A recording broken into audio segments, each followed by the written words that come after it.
তো হ্যালো বন্ধুরা, আজকে আমরা একটি নতুন টপিক নিয়ে আলোচনা করতে চলেছি। এই টপিকে আজকে আমি আপনাদেরকে বলবো যে কীভাবে আপনারা একটি পাখির কলোনি তৈরি করতে পারেন। তো চলুন ভিডিওটি শুরু করা যাক। আমি বিশাল বাজিগার বিশাল চ্যানেলে আপনাদেরকে স্বাগত। তো আজকে ভিডিওর আমাদের টপিক হচ্ছে যে একটি কলোনি কীভাবে তৈরি করব। একটি কলোনি তৈরি করার জন্য আপনাদের কী প্রক্রিয়া অবলম্বন করা দরকার। দেখুন বন্ধুরা, প্রথম হচ্ছে আপনাদের এমন একটি জায়গায় কলোনি তৈরি করতে হবে, সেই ঘরে যেইখানে আপনারা তৈরি করুন সেইখানে যাতে কেউ না আসে। প্রথম কথা যদি আপনাদের কলোনিতে অনেক লোকের আনাগোনা থাকে তাহলে কিন্তু আপনাদের কলোনি অসফল হবে। দু নম্বর পয়েন্ট হচ্ছে আপনাদের কলোনিতে যখন আপনারা কলোনি তৈরি করবেন তখন কিন্তু আপনারা পাখির বাচ্চাই কিনে নিয়ে আসবেন। বাচ্চা পাখি কলোনিতে খুব ভালো সেট হয়, আর একবার সেট হয়ে যাওয়ার পরে তারা মারপিট করে না। বড় পাখি নিয়ে এলে সেখানে দেখতে পারবেন যে আপনাদের পাখি মারপিট করবে খুব, তো তখন আপনাদের বাচ্চা ডিম ভালো হবে না। আপনারা যারা আমার চ্যানেলের সাথে জুড়ে আছেন তারা কিন্তু এই কলোনি চেনেন, সেই কলোনিতে আপনারা জানেন কি কত সুন্দর করে ডিম বাচ্চা হয়। তো এই কলোনিটিকে আমি একটু সময় বেশি লেগেছে, তবু আমি বাচ্চা পাখি ছেড়েছিলাম বলে আমার পাখি একটিও মারপিট করে না। 3 নম্বর পয়েন্ট হচ্ছে যে কীভাবে খাবার দিতে হবে। ঠিক সময়টি খাবার দেওয়ার ঠিক সময় হচ্ছে সকালবেলা, কারণ ভোরবেলা আপনারা জানেন যে রাতভর পাখিগুলো কিছু খায় না। এর জন্য ভোরবেলায় আপনার ঠিক সময় খাবার দেওয়ার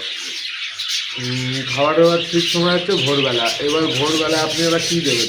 ভোরবেলা প্রথম কাজ হচ্ছে আপনাদেরকে পাখির জল চেঞ্জ করা প্রথম কাজ। কারণ একদিন পুরনো জল হয়ে গেলে সেই জলের মধ্যে কত রকম নোংরা পড়ে এবং পাখি নিজের পায়খানাও পড়ে যায়, সেই জলটি নোংরা হয়ে যায়। সেই জল যদি খায় তাহলে আপনার পাখির ডায়রিয়া হবে। তাই জন্য আপনারা প্রথম কাজ করবেন, সকালে উঠে জল চেঞ্জ করে দেবেন। এবং আপনারা দানা হচ্ছে পাখির নেসেসিটি খাবার।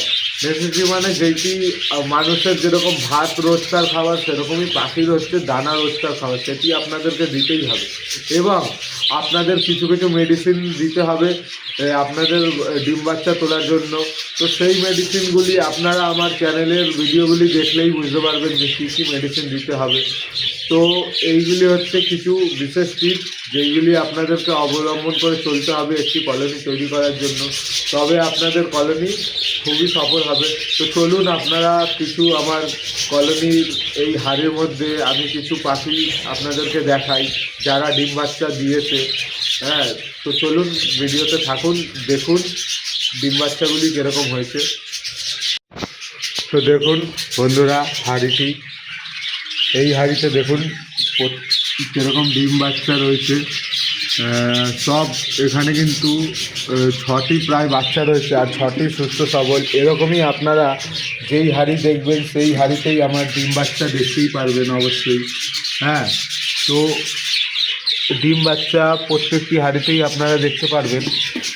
একটি হাঁড়িও এরকম যাবে না যার মধ্যে কিছু নেই। যেরকম এই হাঁড়িটিতে পাখিটি তা দিচ্ছে নিজের ডিমে। তো দেখুন এই হাঁড়িতে দেখুন কতগুলি ডিম বাচ্চা রয়েছে, আর সব কটি কিন্তু সুস্থ সবল একদম।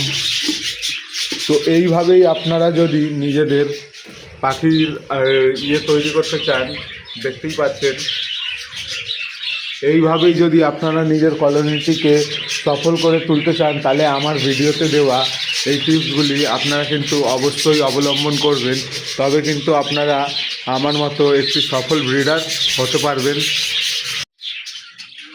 তো বন্ধুরা, আশা করি ভিডিওটি আপনাদের ভালো লেগেছে। ভিডিওর যদি ইনফরমেশান আপনাদের যদি ভালো লেগে থাকে তাহলে আপনারা নিজেদের বন্ধুদের সাথে শেয়ার করতে পারেন। যারা পাখির প্রতি ভালোবাসা আছে, যাদের পাখি ফার্মিংয়ে ইচ্ছুক, তাদের কিন্তু আপনারা ভিডিওটি শেয়ার করতে পারেন। এবং আপনারা যদি আমার চ্যানেলে নতুন আসেন তবে আপনারা আমার চ্যানেলটিকে সাবস্ক্রাইব করুন। আর আমার মোটিভেশনের জন্য ভিডিওটিকে একটি লাইক করুন। তো রাধে রাধে বন্ধুরা, ভিডিওটি এই পর্যন্তই।